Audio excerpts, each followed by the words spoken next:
ఇప్పుడు సాంబార్ పెట్టుకుందాం.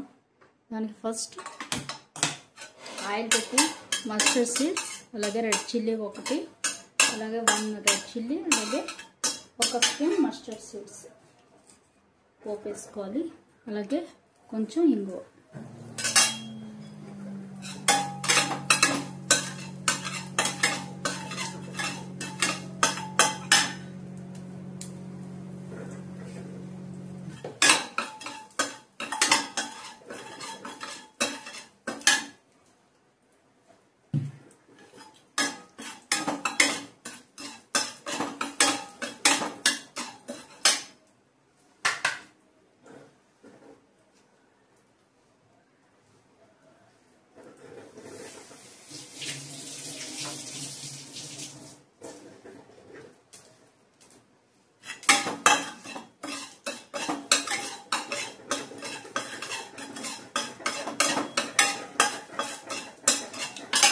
వేగాక ఇందులో సొరకాయ, అలాగే తీగ గుమ్మడికాయ,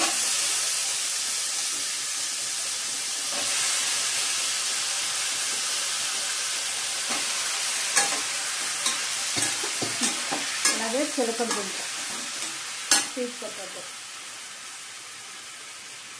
వేసుకోవాలి.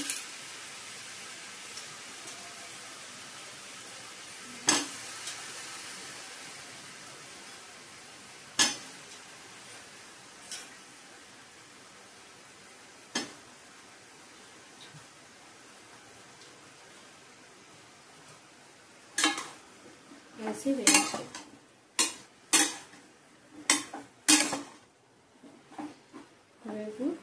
వేగనివ్వాలి. అలాగే అందులో టమాటో కూడా వేసుకుంటే ఇందులో క్యాప్సికమ్, అలాగే క్యారెట్ అది కూడా వేసుకోవచ్చు. ఆల్ వెజిటబుల్ ముక్కలు, అలాగే సాల్ట్,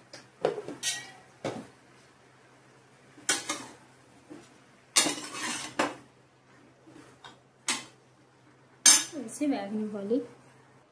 ఇప్పుడు కొంచెం వాటర్ వేసి ఉడకనివ్వాలి. ఇవి ఉడికేలోపు మనం ఇలాగా టామరెండ్ని వాటర్లో నానబెట్టుకోవాలి. చూసారు కదా, కొంచెం టర్మరిక్, అలాగే సాల్ట్ వేసాం, వాటర్ వేసాం, ఉడకనివ్వాలి. టర్మరిక్ వేసుకోవాలి. ఇప్పుడు ఇవి మెత్తగా ఉడకాలి. మూత పెట్టి ఉడికిద్దాం.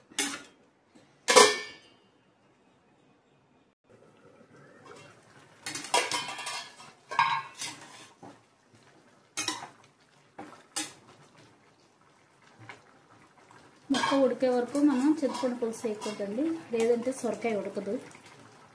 ఉడుకు తగిలితే సొరకాయ ఉడకదు, కాబట్టి అలాగే ఉడికించాలి ఫస్ట్. ఇప్పుడు టామరెండ్ పలుపు ఇచ్చేసుకోవాలి.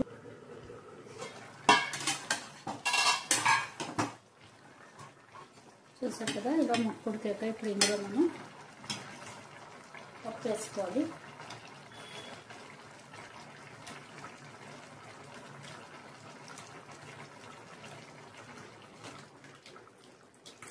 కందిపప్పు అన్నంలో కలుపుకునే దానికి కందిపప్పు బాగుంటుంది.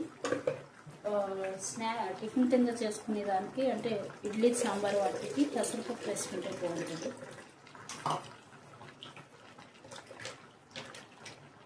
అలాగే చింతపండు పులుపు,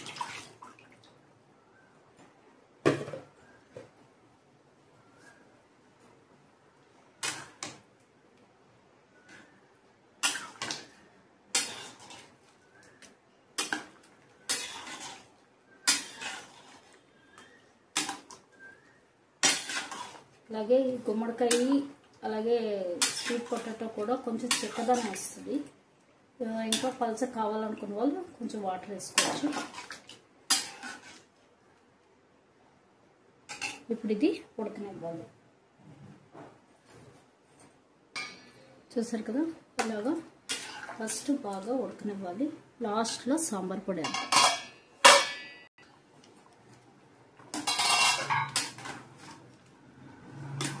చూసారు కదా ఉడికిపోయింది. ఇప్పుడు ఇందులో సాంబార్ పౌడరు వాటర్లో కలిపి ఇలా పెట్టుకోవాలి. చూసారు కదా ఇలా స్టోర్ చేసి పెట్టుకుంటాం. ఇది శనగపప్పు, కొంచెం మెంతులు ఫస్ట్ డ్రై ప్యాన్లో వేయించేయాలి, 1 స్పూన్ మెంతులు. తర్వాత కొంచెం వేగాక అందులో ధనియాలు 1 పెద్ద కప్పు, ఈ కప్తో ధనియాలు, అలాగే ఆ కప్తో శనగపప్పు, 1 పావు కప్పు మినపప్పు, రెడ్ చిల్లీ వేసి వేయించేసుకోవాలి. వేయించేసుకుని రెడ్ చిల్లీ కూడా వేసి మనకి ఎంత కారంగా ఉంటే అంత, అన్ని డ్రై ప్యాన్లోనే వేయించేది ఇలా పౌడర్ చేసుకోవాలి.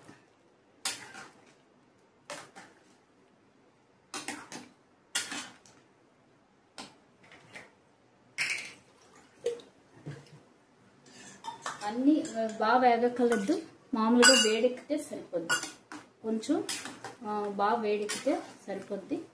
అది చల్లారాక మిక్సీ వేసి పెట్టేసుకుంటే మనకి ఎన్ని రోజులైనా పాడవద్దు. చూసారు కదా ఇలాగ మనం సాంబార్ పొడి వేసాక కొంచెం ఉడకనిద్దాం. ఇప్పుడు లాస్ట్లో కరివేపాకు వేద్దాం, కొత్తిమీర ఉంటే కొత్తిమీర కూడా వేసుకోవచ్చు. ఇప్పుడు చూసారు కదా సాంబార్ ఉడికిపోయింది.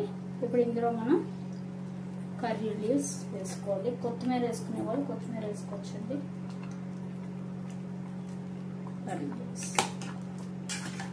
కర్రీ లీవ్స్ వేసాక అలా వేసి వదిలేయకూడదు, ఒకసారి కలపాలి. కలిపి ఒక ఉడకనిచ్చి అప్పుడు ఆపాలి, లేదంటే పచ్చివాసన అదో రకం వాసన వస్తుంది. అలా కలిపేసి ఒక ఉడకనిచ్చి ఆపాలి. చూసారు కదా ఇలా ఉడికిపోయింది. ఇందులో కొంచెం కారం ఎక్కువ కావాలనుకున్న వాళ్ళు రెడ్ చిల్లీ పౌడర్ కూడా వేసుకోవచ్చు. అంతేనండి, సాంబార్ రెడీ. ఇందులో కావాలనుకుంటే ఇంకా వెజిటబుల్స్ వంకాయ వేసుకోవచ్చు, బ్రింజాల్ బెండకాయ వేసుకోవచ్చు, డ్రమ్ స్టిక్ వేసుకోవచ్చు, అలాగే క్యాప్సికమ్ అన్నీ వేసుకోవచ్చు. సాంబార్ రెడీ, ట్రై చేయండి తప్పకుండా, సూపర్ ఉంటుంది.